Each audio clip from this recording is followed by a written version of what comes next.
ang Biancy Lavable Titas po ay nagpabigay pa po ng puhunan na naghahalagang 20,000 pesos.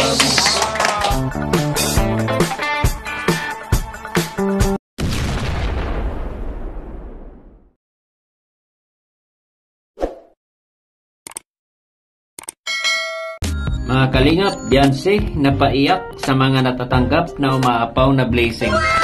Grabe, iba talaga pagbabait, pinagpala. Magkaroon na sila ng pangkabuhayan, may pagkakitaan na nga negosyo.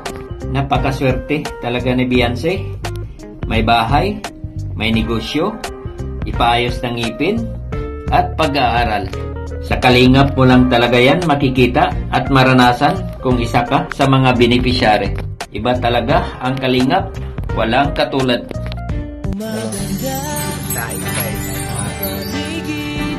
Ano, tara na. Ngayon ka lang nagpa-doktor, no? Ay, nagpa-check ng ngipin mo?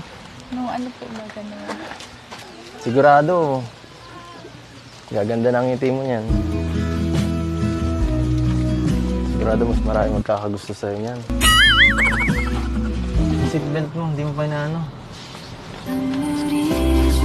Hindi ka yata marunong. Para safe ka.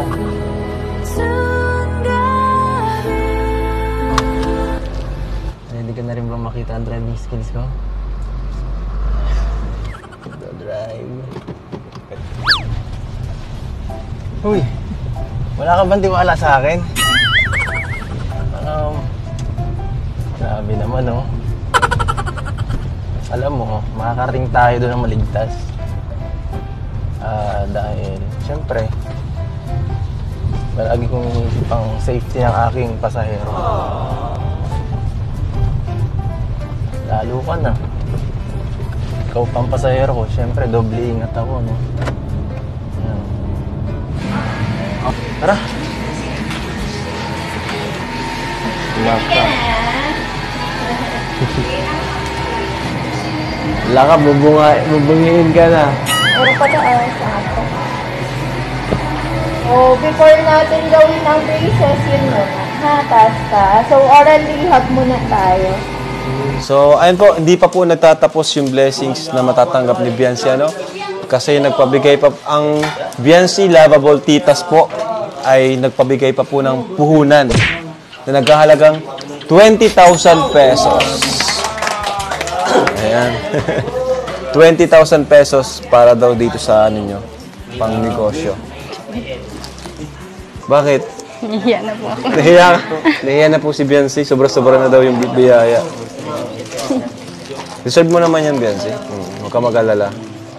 Alam namin na ganyan nga. Alam namin na sobrang pag ganitong blessing, parang sobrang mahihayin ka din eh. Matulong kami sa pagtila. Iyak na si Biancy, oh. Iyak na kasi di niya alam gagawin eh. Di kasi siya sanay ng may nakakatanggap ng ganitong blessings. Di siya sanay. Tensya na ka. Ha? Bakit ka Biancy na luluha? Kasi ano po,